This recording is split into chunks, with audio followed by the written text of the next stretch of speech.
त्योहारों की मौज मस्ती, हर्षोल्लास और जोश के बीच में शुरू करते हैं आज का इवनिंग लाइव शो। बहुत बहुत स्वागत है आपका। जी, जब हम त्योहारों की बात करते हैं तो एक तरफ है रामलीलाओं का दौर दौरा और दूसरी तरफ चल रहे हैं नवरात्र। आज है माता का छठा स्वरूप मां कात्यायनी देवी की पूजा का विशेष दिन। बिल्कुल, माँ कात्यायनी देवी की करते हैं हम पूजा, जिनके बाईने हाथ में होता है कमल और तलवार, साथ साथ पीके उनके दाहिने हाथ में होता है स्वास्तिक और आशीर्वाद अंकित होता है। लेकिन अगर बात करें क्रिकेट की तो आज है ICC champions trophy group B का तीसरा मैच साउथ अफ्रीका और न्यूजीलैंड के बीच में। लेकिन हम सभी को इंतजार है शनिवार का 26 सितंबर जब होगा इंडिया वर्सेस पाकिस्तान। निश्चित तौर पर उसका हम इंतजार करेंगे और उस जो उत्तेजना का पल है उसकी हम प्रतीक्षा करेंगे। लेकिन आज हम प्रतीक्षारत हैं कि आज के हमारे इवनिंग लाइव शो में क्या है खास। बहुत कुछ है खास, एक्साइटमेंट बरकरार है। हमारा सेगमेंट होता है लीगल हिंट्स, जिसमें आज हम बात करेंगे राइट टू मेडिकल केयर। रोटी कपड़ा मकान के साथ साथ जो चौथी एक अहम जरूरत हम सबकी है वो है स्वास्थ्य। सरकार की भी ढेरों नीतियां स्वास्थ्य को लेकर आई हैं। तो बस आज हम बात करेंगे राइट टू मेडिकल केयर में। हमारे साथ होंगे अधिवक्ता और कानूनी सलाहकार अशोक अग्रवाल। आप भी हो सकते हैं चर्चा में शामिल। हमारा फोन नंबर नोट कर लीजिए 0112309752 23097532। दिल्ली से बाहर और मोबाइल से कॉल करते वक्त 011 जरूर लगाएं। दोस्तों, हम जब देश में देखते हैं तो एक जवान की छवि हमारे आंखों में आती है तो उसके हाथ में होती है बंदूक, और उसी के साथ जब एक किसान की हम कल्पना करते हैं तो उसके कंधे पर होता है हल।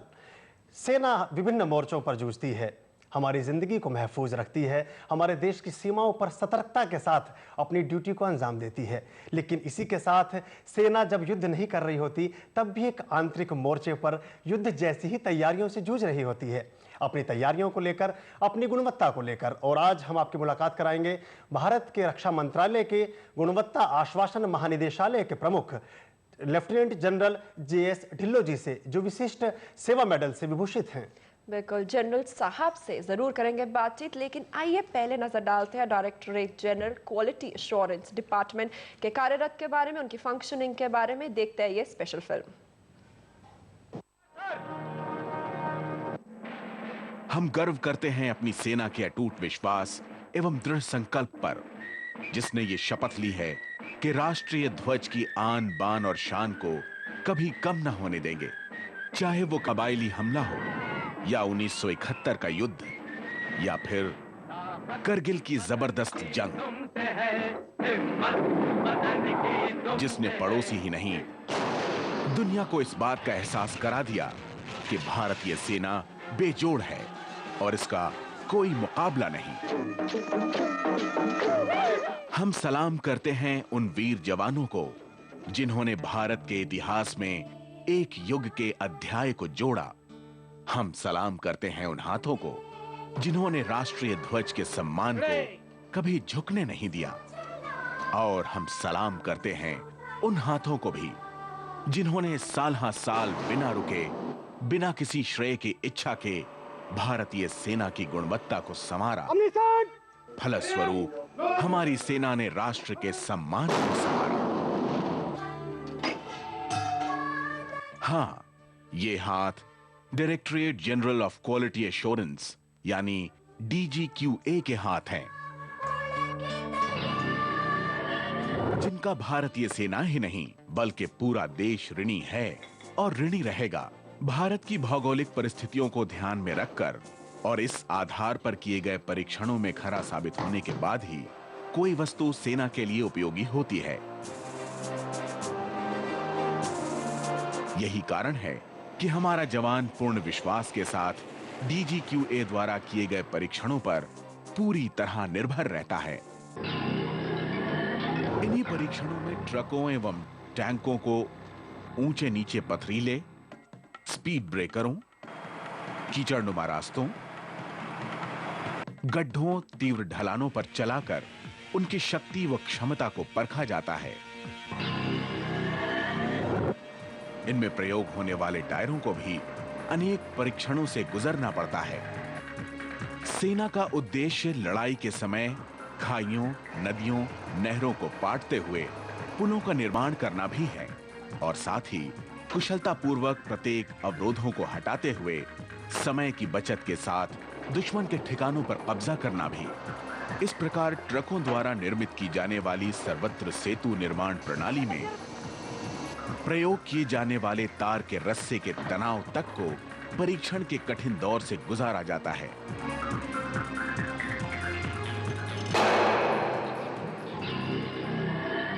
युद्ध क्षेत्र में जवानों द्वारा चलाई गई गोली कितनी कारगर होगी, टैंक से फायर किया गया गोला अपने निशानों को तबाह कर पाता है या नहीं, इसका भी निर्धारण DGQA ही करता है। रक्षा आवरण सिर्फ खतरनाक हथियारों के जखीरे से ही पूरा नहीं होता, बल्कि इसके रखरखाव से भी है। गोला बारूद पर मौसम का कितना असर पड़ेगा, DGQA इसकी मजबूती और किसी भी परिस्थिति में लंबे समय तक कारगर साबित होने का आंकलन अपने परीक्षणों द्वारा करता है। हमारे देश का बहुत बड़ा भूभाग पानी से घिरा हुआ है, जिसकी रक्षा करना सामरिक महत्व के लिए बहुत जरूरी है। नौसैनिक जहाजी बेड़ों के कई महत्वपूर्ण उपकरण जैसे गैस टरबाइन इंजन इत्यादि DGQA के कड़े परीक्षणों से गुजरने के बाद ही जंगी जहाजों पर लगाए जाते हैं। यहां तक कि पैराशूट में प्रयोग किए जाने वाले कपड़े की मजबूती को भी DGQA अपने मापदंडों के आधार पर प्रमाणित करता है।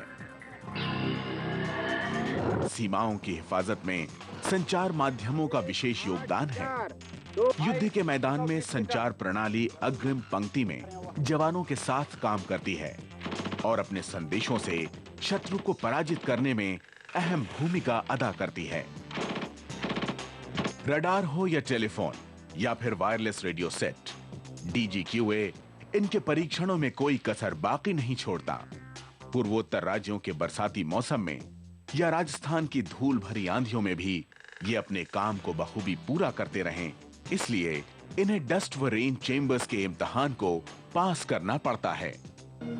आंधी आए या तूफान, युद्ध का समय हो या युद्ध की आशंका, या फिर शांति की प्रक्रिया ही क्यों ना हो, हमारे ये सुरक्षा बल अपने कार्य को अंजाम दे रहे हैं और उनका साथ दे रहा है उनका अटूट विश्वास, जो उन्होंने पाया उच्च तकनीक से, बेहतरीन मशीनों से, हथियारों और गोला बारूद से।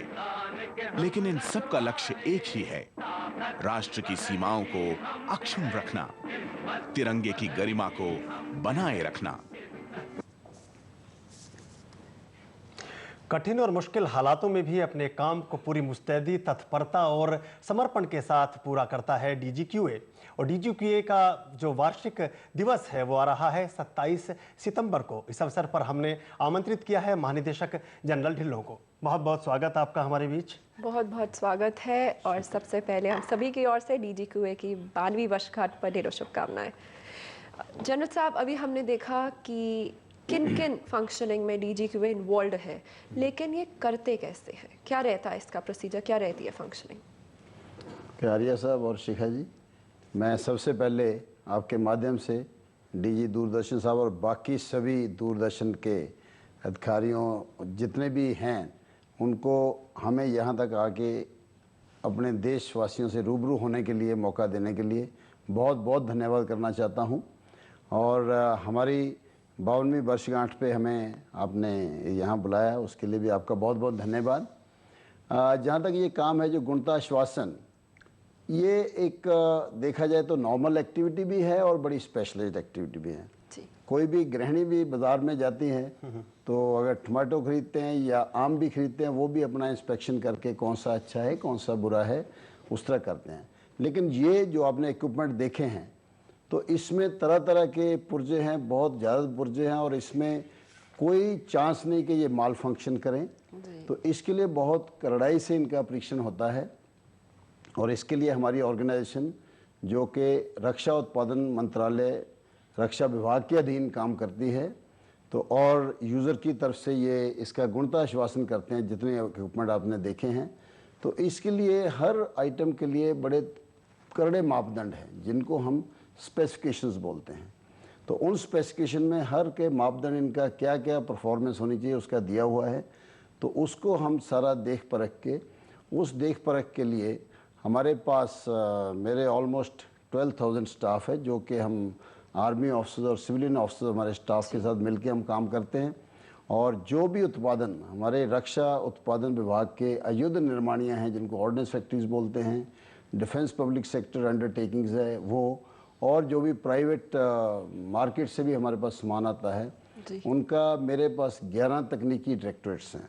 मेरी हेल्प करने के लिए मेरे एक साथी हैं सिविलियन ऑफिसर, जिनको हम स्पेशल डीजीक्यू बोलते हैं, और 11 तकनीकी निर्देशों के अलावा मेरे पास 38 कंट्रोलेट्स हैं, जिनको हम टेक्निकल टर्म्स में AHSP बोलते हैं, अथॉरिटी होल्डिंग सील्ड पर्टिकुलर्स।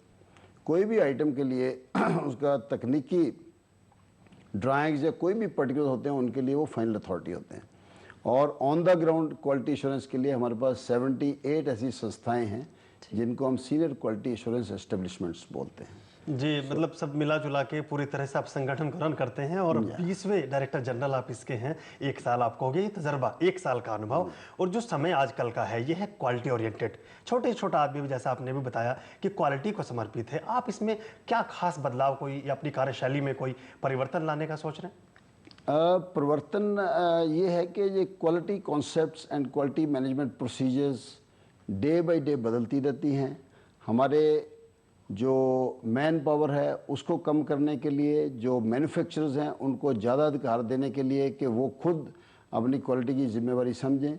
तो इस तरह के जो भी हमारे रक्षा मंत्रालय के निर्देशन में तरह तरह की निर्देश जो आते हैं, उसमें क्वालिटी कंप्रोमाइज़ करना नहीं है, लेकिन क्वालिटी की बढ़ाना है, जिसको हम रिलायबिलिटी बोलते हैं। तो हर आइटम में रिलायबिलिटी इंट्रोड्यूस करना, ताकि जो हमारे जवान हैं, हमारे सोल्जर्स हैं, या नेवी के सेलर्स हैं, या एयरफोर्स की कुछ आइटम हम करते हैं, तो उनको ये कोई शक ना रहे कि इसमें बहुत करड़ी परख से, बहुत स्ट्रिक्ट इंस्पेक्शन से रिलायबिलिटी इंट्रोड्यूस करने की कोशिश की गई है, जिसके लिए हम बिल्कुल अपने सारे स्टाफ के साथ, और जो ऑर्गेनाइजेशन हैं, जो मैन्युफैक्चरर्स हैं, हमारे आर्मी है, उन सब की सहायता लेके तो हम ये काम पूरा करने की कोशिश करते हैं, ताकि हमारा सोल्जर ज़्यादा से ज़्यादा विश्वस्त रहे अपने काम के लिए। बिल्कुल।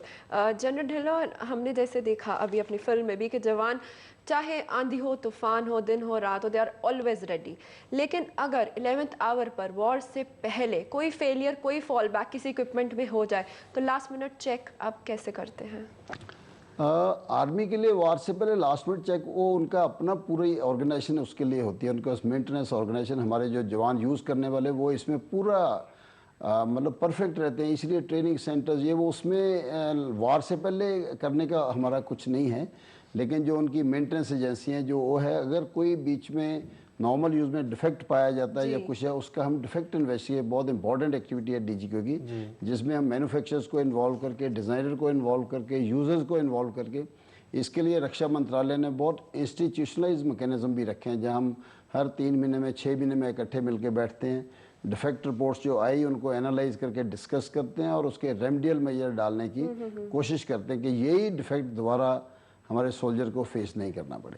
जनरल साहब, आप तार से लेकर रडार तक सभी की चेकिंग करते हैं, सबका क्रॉस वेरिफिकेशन करते हैं। ऐसे में आपका जो संगठन है, क्या आप अनुभव करते हैं कि पर्याप्त टेस्टिंग सुविधाएं आपके पास उपलब्ध हैं? या हमारे इसमें हम खुद गुणवत्ता आश्वासन स्थापना है, तो हमारी टेस्टिंग भी गुणवत्ता से भरी हुई है। उसके लिए जैसे हमने बताया कि नॉर्मल टेस्टिंग फैसिलिटीज़ आपने देखी हैं अभी फिल्म में, तो इसके अलावा हमारे पास लेबॉर्ट्रीज़, ऑलमोस्ट 48 लेबॉर्ट्रीज़ हमारे पास हैं, जो तरह तरह की, कोई मिलिट्री एक्सप्लोसिव्स के लिए, कोई मेटलर्जी के लिए, कोई केमिकल्स के लिए, कोई क्लोथ्स के लिए वो है, और एक हमारे national accreditation board of laboratories है, NABL, और बहुत सारी हमारी सरकार के निर्देश से जो उन NABL एक्रेडिटेशन लैब, चाहे वो सिविल में भी हों, उनका माना हुआ परीक्षण किया हुआ, उसको बिल्कुल माना जाता है, अपनी कसौटी पे परखते हैं, अपनी कसौटी पे उसका माना गया कि ये कसौटी पे परखा गया है। तो उसी लेवल में हमारी NABL लैब्स हमारे पास भी ऑलमोस्ट 18, और बाकी लैब्स को भी हम NABL एक्रेडिटेशन करने की दिशा में कदम ले रहे हैं। तो इसमें हमारे पास टेस्टिंग का बहुत 100% फैसिलिटी है, और जो नहीं है वो हमने प्राइवेट इंडस्ट्री से, या हमारे दूसरे DPSUs हैं, या हमारे DRDO लेबॉर्ट्रीज़ हैं, उनकी हम सहायता लेके, लेकिन जो स्पेसिफाइड टेस्ट कराए उसमें हम कोई कमी नहीं करते। बिल्कुल, मतलब आप टेस्टिंग से फुली सेटिस्फाइड है। और अगर हम उन इक्विपमेंट्स की बात करें जो हम इंपोर्ट करते हैं बाकी देशों से, क्या उनकी भी यहाँ पर टेस्टिंग चेकिंग होती है, या फिर जो उनकी इंटरनेशनली चेकिंग होती है उसको आप अप्रूव करते हैं? नहीं, जो भी कोई इंपोर्ट करना होता है इक्विपमेंट, उसका आपको पता है पहले रक्षा मंत्रालय से उसका कॉन्ट्रैक्ट किया जाता है जी। जो अनुबंध होता है। तो उस कॉन्ट्रैक्ट में जो क्वालिटी एश्योरेंस है उसका एक खास दिया रहता है, उसका प्रावधान रहता है। उस प्रावधान के अधीन मेरे डिपार्टमेंट की जो गवर्नमेंट की मंजूरी के हिसाब से कितने लोग चाहिए, उसके लिए उस सप्लायर की लोकेशन में अब्रॉड में भी जाते हैं। 100% नहीं, डिपेंड करता है कि कैसा कैसा इक्विपमेंट का क्रेडिबिलिटी है, क्या नया इक्विपमेंट आ रहा है या पहले कितना का आ रहा है। तो उसको हम पीडीआई बोलते हैं, प्री डिलीवरी इंस्पेक्शन। एक वो ऐसा इंश्योर करने के लिए है कि उधर से कोई बिल्कुल ख़राब माल उधर से डिस्पैच ना किया जा सके। तो जो भी कर्सरी चेक, कोई डिटेल चेक्स जो फिर लिखित होती हैं, एक एटीपी होती है, accepted test procedure. Accepted test procedure को हम जांच पड़ताल करके कि हमारे जो यहाँ व्यवस्था है, हमारे जिस यूज़ में, जिस टेम्परेचर में, को उसके अनुरूप है कि नहीं, तो उसको भी हम सप्लायर से डिस्कस करके उसके हिसाब से पीडीआई होती है। और वो पीडीआई में क्लियरेंस के बाद वो सामान जब हिंदुस्तान में हमारे देश में आता है, तब यहाँ से बहुत विस्तार से परीक्षण होता है, जिसमें यूज़र का रैप, हमारे ऑर्डिनेंस डिपोज के रैप, और जो भी हमारे रक्षा मंत्रालय के निर्देश से जो भी उसमें सम्मिलित होने हैं, जो अलग अलग जिनका भी किसी का इस इक्विपमेंट में स्टेक है, उनके मेंबर होते हैं, उसको हम जॉइंट रिसीट इंस्पेक्शन बोलते हैं।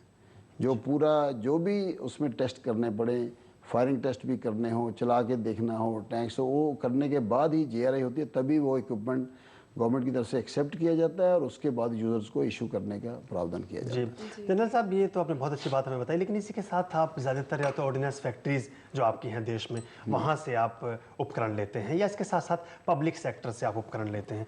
क्या उनको भी किसी तरह से सर्टिफाइड करने का या कोई आप अपने यहाँ उनको एनरोल करने का कोई योजना आपके पास है? जहाँ तक हमारे ऑर्डिनेंस फैक्ट्रीज़ हैं और हमारे DPSUs हैं, most of them are ISO certified. जी। They already have their quality practices in place. तो उनको हमें कोई सर्टिफाइड करने का ज़रूरत नहीं पड़ता, बिकॉज़ वो भी पूरा इसका महत्व जानते हैं, वो भी साथ में ट्रायल्स में और डिज़ाइन में सम्मिलित रहते हैं। तो उसमें उनका सिर्फ हम उनका अपना quality control systems in place हैं। तो ये हमारा जिसको हम बोलते हैं second party quality assurance on behalf of users, वो हम करते हैं। वो भी हमें अपना इक्विपमेंट देने से पहले अपना पूरा क्वालिटी चेक्स करते हैं।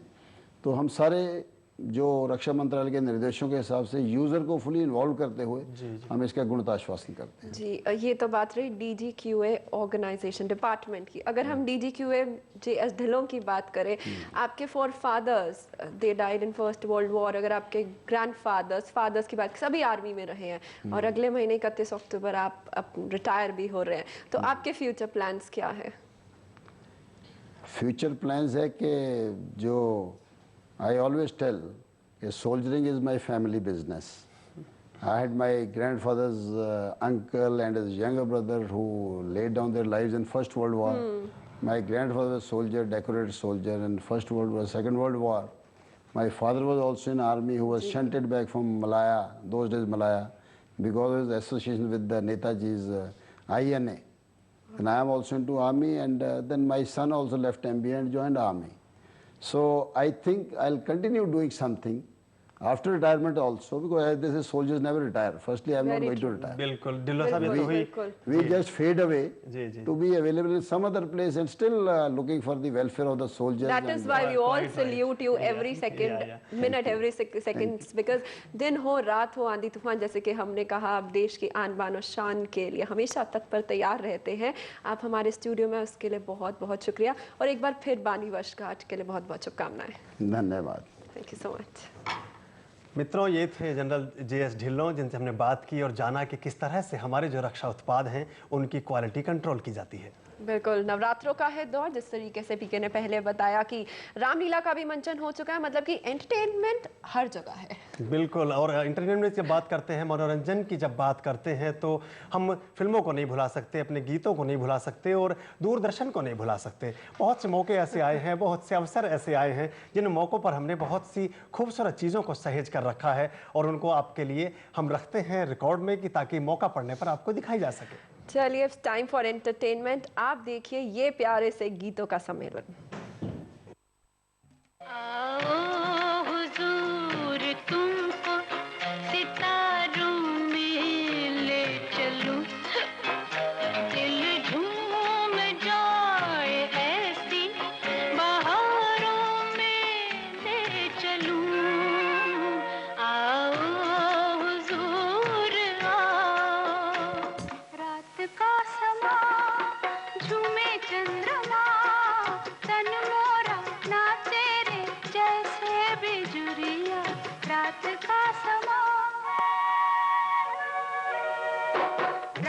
का समा झूमे चंद्रमा तन मोरा नाचे रे जैसे बिजुरिया रात का समा।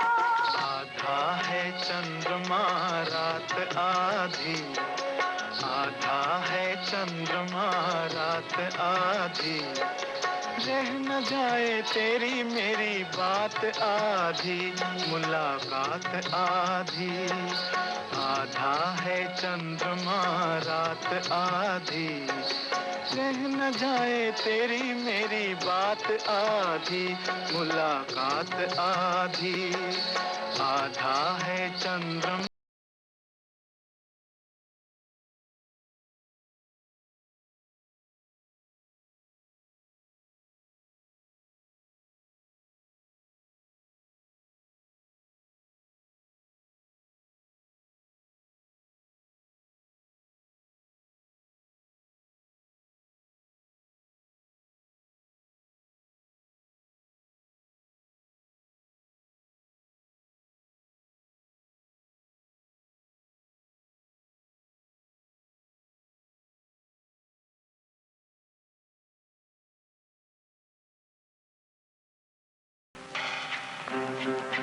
बुझ गई दी आके मेरे पास, कानों में मेरे जो भी चाहे कहिए, जो भी चाहे कहिए। रात अकेली है बुझ गए दिए आके मेरे पास, कानों में मेरे जो भी चाहे कहिए,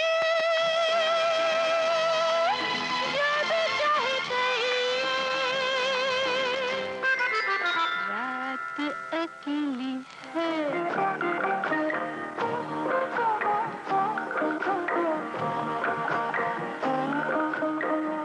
चलो दिलदार चलो चांद के पार चलो, हम भी तैयार चलो। चलो दिलदार चलो चांद के पार चलो, हम भी तैयार चलो।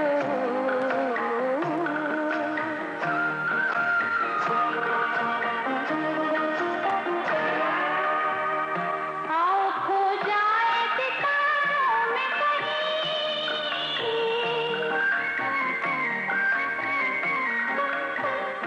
आओ खो जाए सितारों में कहीं, छोड़ दे आज दुनिया ये ज़मीं, दुनिया ये ज़मीं। चलो दिलदार चलो चांद के पार चलो, हम भी तैयार चलो।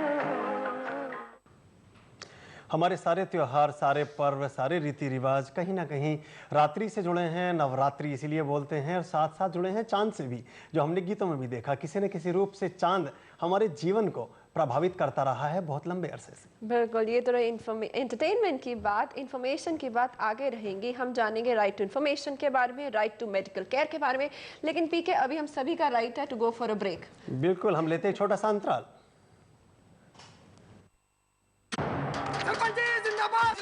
घनश्याम जी, इसे खाने से पहले जरा अपनी सलामती के बारे में भी तो सोचो। डिब्बे पर इस्तेमाल करने की आखिरी तारीख क्या है, आपने देखी? अगर रहना है फिट और फाइन तो खरीदारी के समय उसे इस्तेमाल करने की आखिरी तारीख के साथ साथ उसका वजन और कीमत जरूर देखिए। और हाँ, अब हमें इस संदेश को घर घर तक पहुंचाना है। जागो ग्राहक, जागो।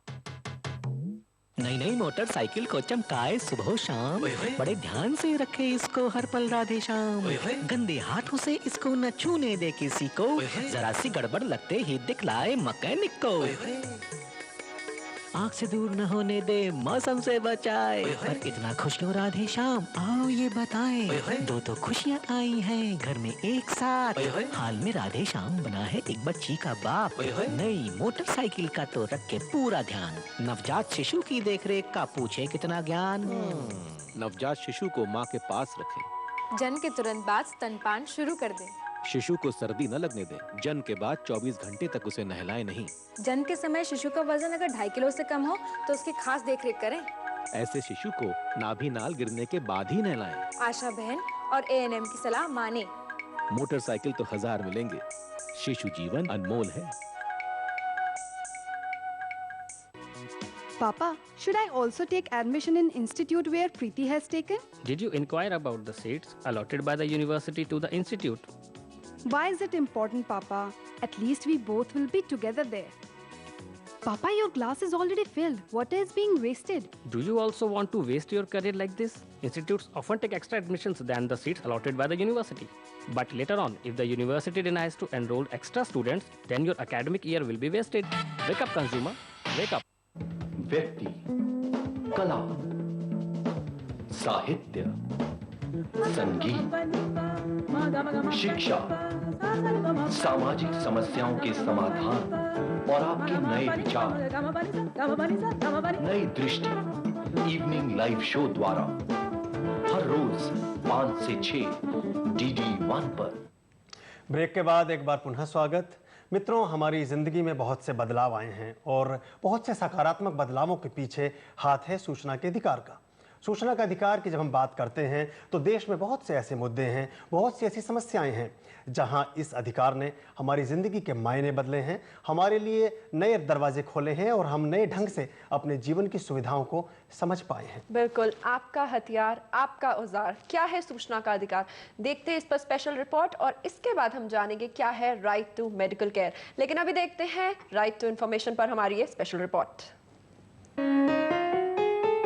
भ्रष्टाचार के खिलाफ आपका औजार, प्रयोग करें सूचना का अधिकार। सूचना का अधिकार एक ऐसा अधिकार है जिसके माध्यम से लोग अपनी समस्याएं दर्ज कराते हैं। 30 दिनों के अंदर में उनकी सूचना पर अमल किया जाता है, विचार किया जाता है, उनके अधिकारों पर सुनवाई होती है, उन्हें जिन प्रकार की भी मुश्किलों का सामना करना पड़ता है उसके तहत कार्रवाई भी की जाती है।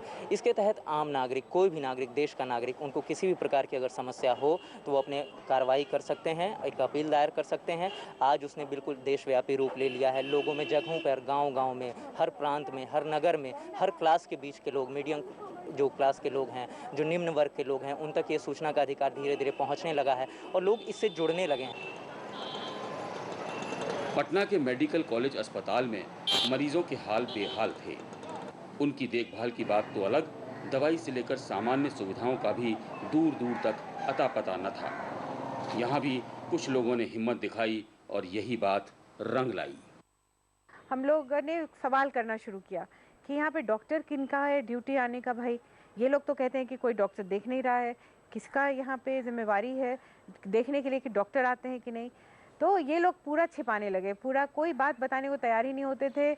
हम लोग को हॉस्पिटल से बाहर कर दिया कि आप नहीं आ सकती हैं, आप लोग यहाँ आकर के तंग करती हैं हम लोग को। तो हम लोग सब सूचना का अधिकार यूज़ करने लगे।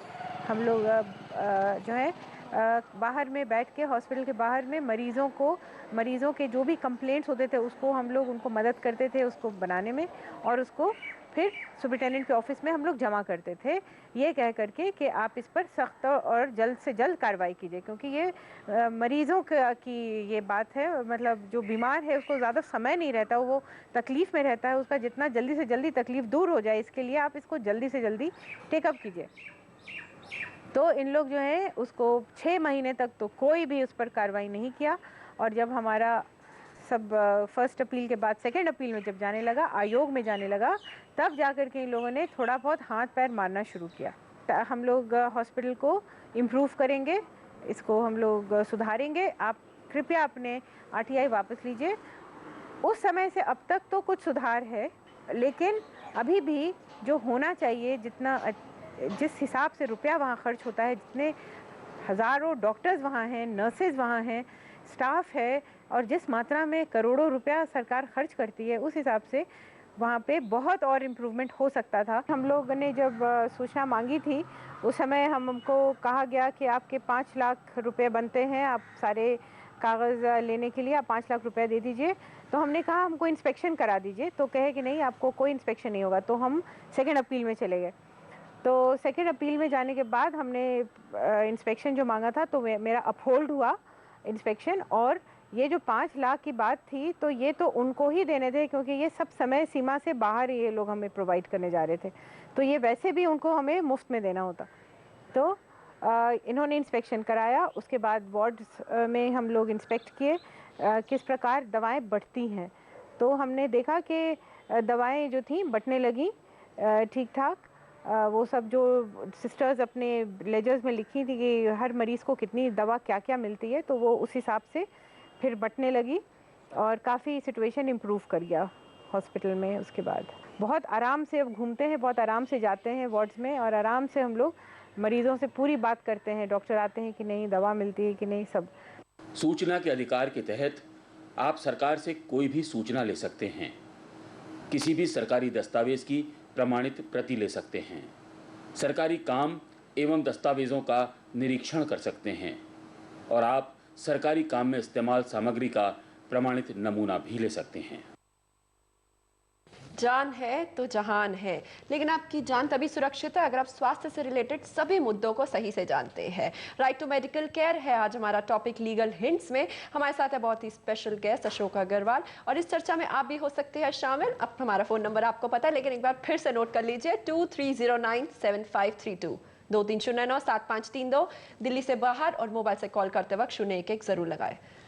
अशोक जी, बहुत बहुत स्वागत है आपका हमारे कार्यक्रम में। बहुत सी नई चीज़ों को ईजाद करने के नाते आपको जाना जाता है। अभी स्कूली व्यवस्था में आपने एक बेहतरीन अपनी उपस्थिति दर्ज कराई और एक नई चीज़ आपने देश को दी, और भी बहुत से बदलाव आप ला रहे हैं। लेकिन जब हम स्वास्थ्य के अधिकार की बात करते हैं तो क्या ये अधिकार कहाँ कहाँ काम आता है, या हम जानना चाहें ये अधिकार है क्या?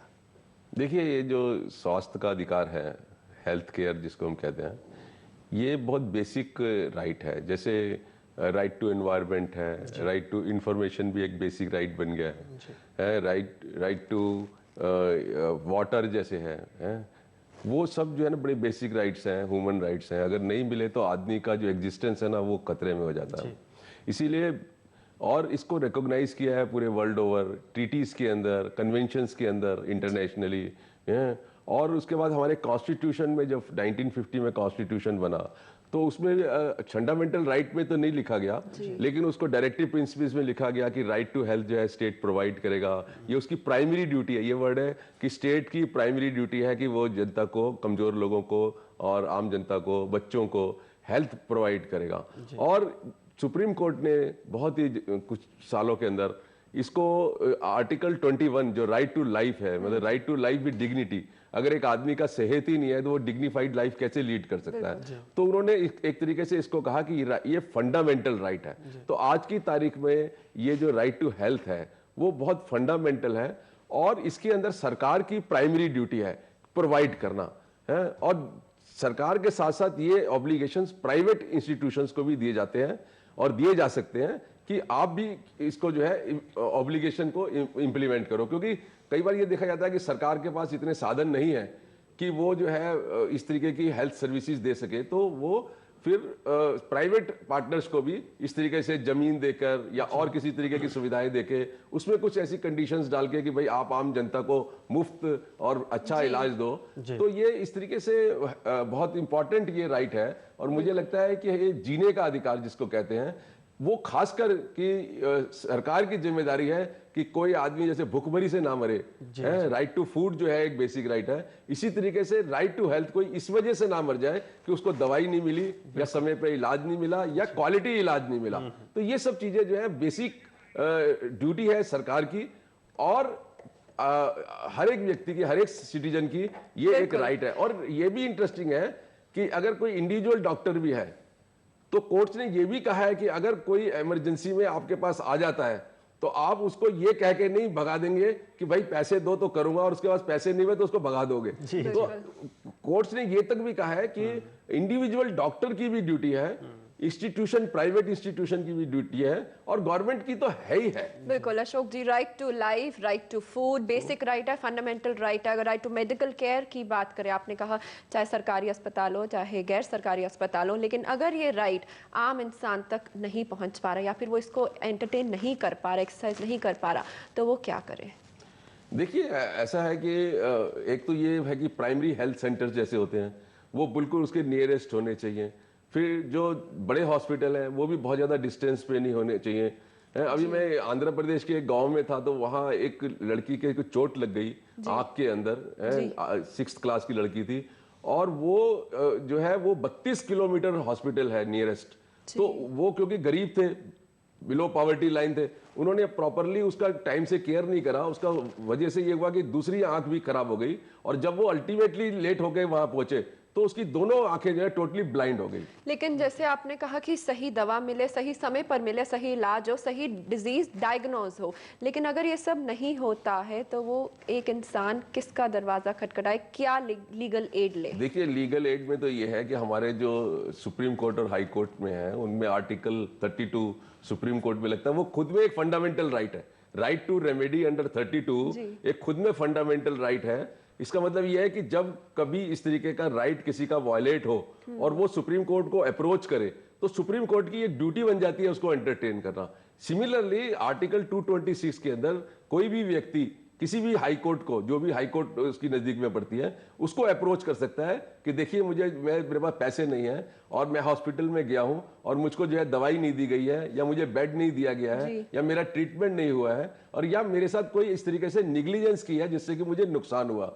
तो कोर्ट्स जो है वो सिर्फ उन हॉस्पिटल्स को डायरेक्शन ही नहीं दे सकती कि भाई इसका प्रॉपर इलाज करो, उसको कंपनसेशन भी दे सकती है, क्योंकि आर्टिकल 21 जो है राइट टू लाइफ अगर किसी का वायलेट होता है, वैसे तो कोई भी फंडामेंटल राइट वायलेट होता है तो वो व्यक्ति कंपनसेशन भी मांग सकता है, लेकिन आर्टिकल 21 राइट टू हेल्थ के अंदर वो हॉस्पिटल से या सरकार से, अगर सरकारी हॉस्पिटल है तो उससे कंपनसेशन भी मांग सकता है। तो ये एक बहुत जबरदस्त कॉन्स्टिट्यूशनल राइट है जो सिर्फ वकील के थ्रू ही नहीं, कोई आदमी अगर पोस्ट कार्ड भी लिख देता है, कोई चिट्ठी भी लिख देता है अगर कोर्ट को, तो कोर्ट की मैं समझता हूं कि ये जिम्मेदारी है और कोर्ट बहुत सारे केसेस के अंदर इस तरीके से एंटरटेन करके और उसको इलाज करने का ऑर्डर करती है। जी जी, आप बहुत ही सक्रिय एक सामाजिक कार्यकर्ता के तौर पे जाने जाते हैं और बहुत सा काम आपने किया है। हमारा जो ये स्वास्थ्य संबंधी अधिकार है ये बाकी देशों के मुकाबले हम कहाँ खड़ा पाते हैं अपने आप? देखिए हम लोग बहुत पीछे हैं इसके अंदर, क्योंकि अगर हम गवर्नमेंट व्यवस्था के अंदर देखें तो बहुत बुरी हालत है। एक एक बिस्तर के ऊपर आपको 3-3, 4-4 पेशेंट्स मिलेंगे, जमीन पे मिलेंगे।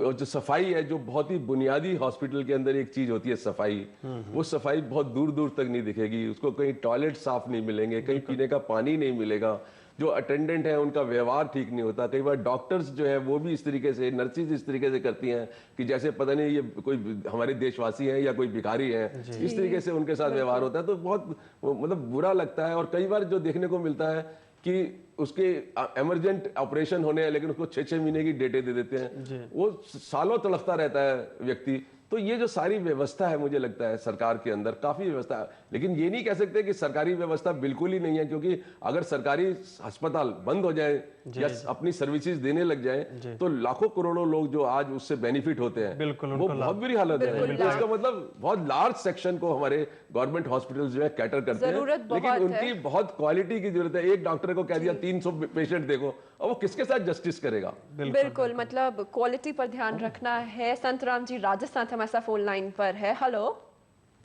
नमस्कार जी।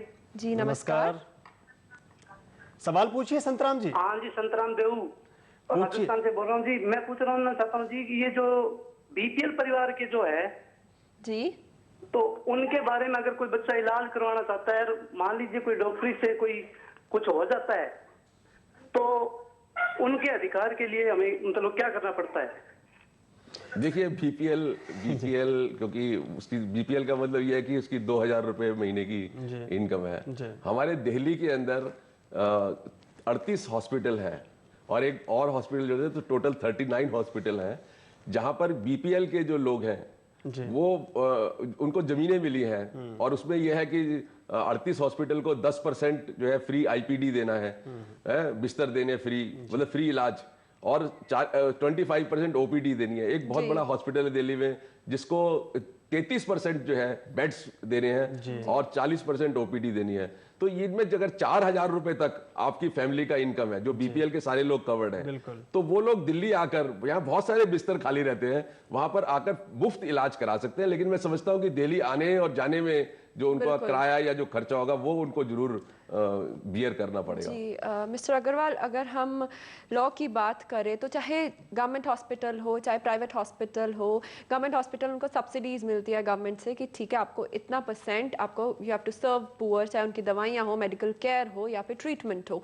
लेकिन अगर अस्पताल उसको फॉलो नहीं करता है तो क्या स्ट्रिक्ट एक्शन? देखिए ऐसे हॉस्पिटल्स के अंदर दिल्ली हाई कोर्ट का जहां तक जिक्र है, उन्होंने 3 बातें कही हैं कि एक तो उनका जो मैनेजमेंट है वो सरकार ले सकती है, दूसरा जो उनको लीज डीड दी हुई है, जिस जमीन पर वो उनका पूरा अस्पताल बना हुआ है वो पब्लिक की है, तो वो लीज डीड कैंसिल करके गवर्नमेंट उसके हॉस्पिटल को पूरा टेक ओवर कर सकती है। और तीसरा कोर्ट ने ये भी कहा है कि अगर कोई इसको वायलेट करेगा तो कंटेम्प्ट ऑफ कोर्ट भी होगा। अभी दिल्ली में 3 बड़े हॉस्पिटल के खिलाफ कंटेम्प्ट ऑफ कोर्ट प्रोसीडिंग चल रही है क्योंकि उन्होंने गरीब लोगों को दवाई और इलाज करने से इनकार कर दिया। तो क्या कोई स्पेशल बॉडी नहीं होनी चाहिए जो इन पर एक चेक रखे कि ठीक है वो सर्व कर रहे हैं, अपने लॉ को फॉलो कर रहे हैं या नहीं? नहीं, इसमें ऐसा है कि हाई कोर्ट अगर दिल्ली का ले तो उसमें उन्होंने एक स्पेशल कमेटी बनाई है और एक स्पेशल इंस्पेक्शन कमेटी बनाई है और एक दिल्ली गवर्नमेंट ने भी मॉनिटरिंग कमेटी बनाई है। और फॉर्चुनेटली मैं दोनों कमेटी का एक मेंबर हूँ और लगभग 10 दिनों के अंदर हम लोग 2 प्राइवेट हॉस्पिटल्स को जरूर विजिट करते हैं। और हम ये नहीं कह सकते कि हमारे विजिट करने से हम लोग ऑप्टिमम रिजल्ट ले पाए हैं क्योंकि बहुत सारे फैक्टर्स हैं, लेकिन हमने उस प्रोसेस को शुरू करने में जरूर कामयाबी ली है। जी अशोक जी, हम आपसे जानेंगे अभी बहुत सी बातें, बहुत सी चीजें, लेकिन हमारे साथ केवल जी जुड़े हैं राजस्थान से, उनको शामिल करते हैं चर्चा में। हेलो। हाँ जी नमस्कार। नमस्कार, आपका स्वागत है, सवाल पूछिए। हाँ नमस्कार श्रीमान। सवाल कीजिए केवल जी। हाँ, अगर किसी मरीज को चिकित्सा सुविधा नहीं मिल रही हो। केवल जी आपसे निवेदन है अपने टेलीविजन की आवाज को बंद कर दीजिए। मैं तो नहीं होता इस कार्रवाई को करने के लिए। एक बार अपना सवाल फिर से। किसी मरीज हॉस्पिटल में गया और उसको सुविधा नहीं मिली तो उसके पास इतना समय थोड़ी है कि वो आपकी इन कार्रवाइयों में जाए, कोर्ट में जाए और सब करे। तो उसको कोई ऐसी सुविधा दिलवाने के लिए कोई ऐसा हेल्पलाइन नंबर दिलवाने का कष्ट कीजिए।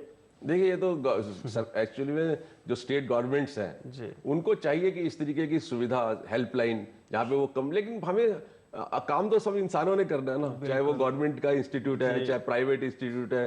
तो अगर इंसान लोग सेंसिटिव नहीं होंगे, अगर आप फोन किए जा रहे हो, फोन कोई उठा ही नहीं रहा है, तो वो सब एक्सरसाइज बेकार हो जाती है। लेकिन अनरीजनेबल नेग्लिजेंस भी नहीं होनी चाहिए कि बिना किसी बात पे, जैसे कि उन्होंने बिल्कुल ठीक कहा कि अगर आपकी तबीयत ठीक नहीं है, आपको ऑपरेट करना है, इमीडिएटली सर्जरी चाहिए, लेकिन वो कहे नहीं आप जाकर लीगल एड ले लीजिए।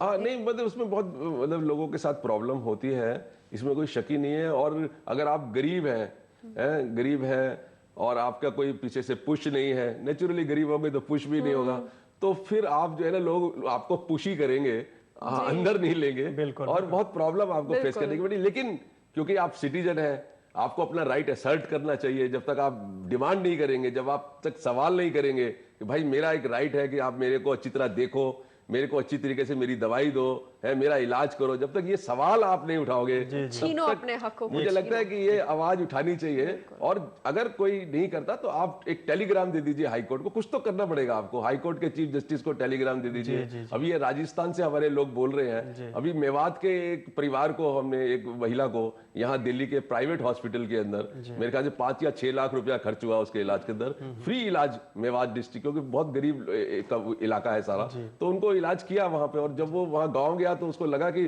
पता नहीं मतलब जैसे कितना बड़ा एक सपना उसका जो है ना, सपना क्या है, एक बड़ी हैरानी उसको हुई कि भाई ऐसा भी हो सकता है। तो यार बहुत कुछ अच्छा हो सकता है और हमें उसके लिए सब लोगों को प्रयत्न करना चाहिए, उम्मीद भी रखनी चाहिए, लेकिन कोशिशें हमें तेज करनी पड़ेंगी। और एक बात और आपने बहुत अच्छी कही कि अगर दूध पीना है तो बच्चों को थोड़ा रोना पड़ेगा, माँ का ध्यान तभी उस तरफ जाता है।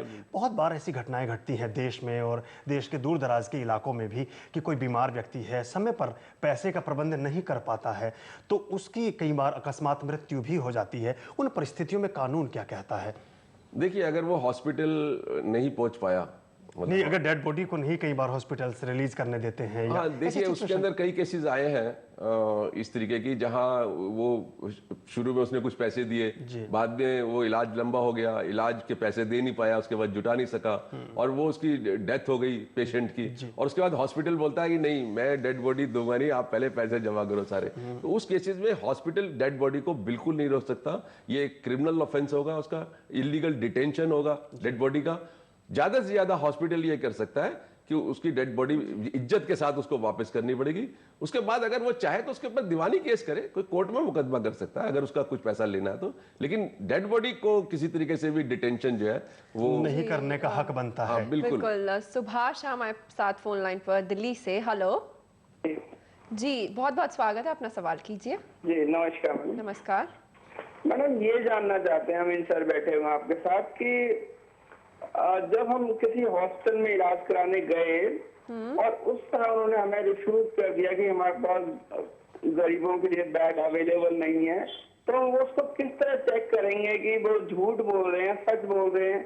तो किस तरह हमें यकीन होगा कि उस समय उनके पास बेड नहीं है वाकई में? बिल्कुल, ऑन पेपर्स तो दिखा देंगे बेड नहीं है, लेकिन कैसे चेक करेंगे? देखिए इसमें होता क्या है कि बहुत सारे इस तरीके के पेशेंट्स हॉस्पिटल जाते हैं और वो मना कर देते हैं, तो वो ना फिर फर्दर कुछ नहीं करते। सपोज करो कोई वहां से मुझको फोन करता है हॉस्पिटल से कि भाई आप ये जो है मुझे हॉस्पिटल में ट्रीटमेंट नहीं दे रहा, तो मैं उसको फिर फोन करके हॉस्पिटल से पूछ सकता हूँ कि भाई आप इस पेशेंट को क्यों नहीं दे रहे, लेकिन वो इतना तो फोन करे। और ये भी कई बार देखने को मिलता है कि लोगों के पास फोन करने की भी पैसा नहीं है, क्योंकि गरीबी जो है ना वो इस तरीके से भरमार है कि लोगों के पास मतलब लोग अपने घरों में दम तोड़ देते हैं। मैंने देखा है हॉस्पिटल, सरकारी हॉस्पिटल तक जाने के लिए उनके पास किराया नहीं है। लेकिन ये तो सब रिस्पॉन्सिबिलिटी हो गई एक आम आदमी की। अगर हम अस्पतालों की बात करें, चाहे गवर्नमेंट हो चाहे प्राइवेट हो, उनकी भी कुछ ऑब्लिगेशन रिस्पॉन्सिबिलिटी, उनके भी कंधों पर कुछ रिस्पॉन्सिबिलिटी। देखिए बहुत पूरी रिस्पॉन्सिबिलिटी है, उनके पास कुछ इस तरीके का सिस्टम होना चाहिए कि कहीं से भी उनको इन्फॉर्मेशन मिलती है तो वो तुरंत वहां से उसको पेशेंट करे, क्योंकि पेशेंट को उठाए लाए। मतलब हम लोग देखते हैं, हम लोग अगर डिस्कवरी आप चैनल देखते हैं तो आप देखेंगे कि दूसरे कंट्रीज के अंदर जो हॉस्पिटल्स हैं वो कितने सेंसिटिव है अपने पेशेंट के प्रति। मैं आपको बताऊं यूके के अंदर ये कानून है, मैंने एक केस कर रहा था दिल्ली के अंदर, उसके अंदर एक लड़की, छोटी लड़की थी 7 साल की, उसको हॉस्पिटल में एडमिट किया हुआ था और उसका जो ट्रीटमेंट था उसमें उसके पेरेंट्स इंटरफियर कर रहे थे और एक स्टेज पर जाके वो ये भी कह रहे थे कि हम इस बच्चे को लेके जाएंगे। तो वो हॉस्पिटल कोर्ट चला गया और कोर्ट से उनके खिलाफ इंजंक्शन ले लिया कि ये पेरेंट्स हॉस्पिटल की ट्रीटमेंट के अंदर इंटरफेरेंस नहीं करेंगे। तो वहां पे जो सेंसिटिवनेस देखने को मिलती है ना वो हमारे देश में तो बिल्कुल भी नहीं। यहाँ तो धुतकार देते हैं। यहाँ तक तो साथ साथ सड़कों पर ट्रैफिक जैम की दिक्कत, जैम की वजह से एम्बुलेंसेस पीछे से हॉर्न बजाती रहती है, फंसी रहती है, अंदर किस क्रिटिकल सिचुएशन में पेशेंट है ये भी पता नहीं चलता। लेकिन कई बार ये भी नहीं पता लगता कि वो एक्चुअली में पेशेंट उसके अंदर है कि नहीं, या सिर्फ वो हॉर्न नहीं बजा रहा। ये संवेदनशीलता जो कम हुई है, हम जो कम सीरियस हैं या जो आदमी की जान की कीमत है उसको हम कम करके आंकते हैं, क्या वजूहत इसके हो सकते हैं, क्या कारण है? देखिए जो फास्ट एक तरह मटेरियल जो आउटलुक डेवलप हो गया है और उसके अंदर जो क्वालिटी है वो हमने लूज कर दी है। एक्चुअली में कोई ये नहीं लड़ता, ये इस बात की कोई लड़ाई नहीं है कि लोगों का डेवलपमेंट एक मटेरियल तरीके से होना चाहिए, लेकिन मटेरियल के साथ जो स्पिरिचुअल और जो वैल्यूज हैं अगर आप वो छोड़ देंगे तो आप बिल्कुल ऐसे खुश ड्राई हो जाएंगे। तो आपके जितने भी व्यवहार हैं, क्योंकि आप देखते हैं सड़कों के ऊपर एक्सीडेंट हो गया, 3-3 घंटे तक ट्रैफिक चलता रहता है, आदमी पड़ा हुआ है, ब्लड निकल रहा है, कोई भी उसके तरफ ये नहीं है कि उसको उठा के ले जाए। बिल्कुल, मतलब इंसानियत की कमी है, ह्यूमैनिटी की जरूरत है। वेद प्रकाश दिल्ली से फोन लाइन पर है। हेलो हेलो जी, अपना सवाल कीजिए। अच्छा सर, ऐसा है मैं आर्मी से था सर जी, तो ART बेस पे हमको आर्मी से निकाल दिया गया है और विदाउट प्रमोशन हम, जबकि हम पढ़ाई वगैरह किए थे तो हमको प्रमोशन नहीं दिया गया। उसके बाद जब मैं ART की दवाइयाँ लेने जाता हूँ या इसमें अपना बेस हॉस्पिटल दिल्ली में, तो दवाइयाँ वहाँ मतलब अब होती नहीं है, बोलते हैं आप बाजार से खरीद लो अगर नहीं होती है तो। और मैं बोलता हूँ हमारा पैसा क्लेम हो गया क्योंकि महंगी दवाई है ये, तो बोलते हैं क्लेम नहीं होगा इसका। तो इसके लिए हम क्या कर सकते हैं सर? नहीं, अगर वो देखिए ना, अगर आर्मी से है वो तो आर्मी की ऑब्लिगेशन है हेल्थ केयर उनकी करना, तो उसमें उनके ऑफिसर्स को जाके कंप्लेंट करनी चाहिए, सीनियर ऑफिसर्स को बताना चाहिए, चिट्ठी लिखनी चाहिए, चिट्ठी लिखकर, क्योंकि आदमी को ना कुछ करना चाहिए। और एक चिट्ठी, पोस्ट कार्ड, मतलब मैं तो कहता हूँ कि कभी भी आपके साथ कोई अन्याय हो रहा है ना तो कम से कम एक पोस्ट कार्ड जो है ना वो चीफ मिनिस्टर को लिख दो, एक पोस्ट कार्ड चीफ जस्टिस को लिख दो, कुछ जरूर करो। लोग अधिकतर क्या होता है सहन कर लेते हैं, परेशानी को उठा लेते हैं, कुछ भी करते नहीं है। तो कुछ थोड़ा सा भी करो, जैसे जवाहरलाल नेहरू कहते थे, और कुछ नहीं तो एक वो जो है कबूतर मार दो, है तो कबूतर वाला काम कुछ तो करो। तो कुछ जनता जब आवाज उठाएगी ना तभी सरकार और ये व्यवस्था जो है ना तभी सुधरेगी। अगर हम ये सोचेंगे कि सरकार सुधर जाएगी, व्यवस्था सुधर जाएगी, मेरे घर में सब चीजें आने लग जाएंगी, तो ऐसा अभी हुआ भी नहीं है। जी जी, पहले हमें खुद जागना होगा, खुद संभलना होगा, और तभी हम देश में किसी से कोई अधिकार की बात कर सकते हैं। आप हमारे बीच आए, बहुत सुंदर चर्चा आपने की, बहुत बहुत शुक्रिया आपका। शुक्रिया मित्रों, स्वास्थ्य के बारे में अधिकार और आपने देखा, और कहा भी गया है कि पहला सुख निरोगी काया, दूजा सुख घर में हुमाया, तीजा सुख पुत्र आज्ञाकारी, चौथा सुख कुलवंती नारी। आपके जीवन में स्वास्थ्य बने और सारे सुख रहें, हम भी यही कामना करते हैं। बिल्कुल, स्वास्थ्य की बात हो रही है और कल all India institute of medical sciences AIIMS की 24वीं वर्षगांठ है, जिसके चलते स्वास्थ्य प्रदर्शनी वहां 2 दिन की लगी हुई है, जहां पर आप अपने स्वास्थ्य की मुफ्त, जी हाँ मुफ्त जांच करवा सकते हैं। लेकिन अब मुझे शिखा और पीके को दीजिए इजाजत। नमस्कार।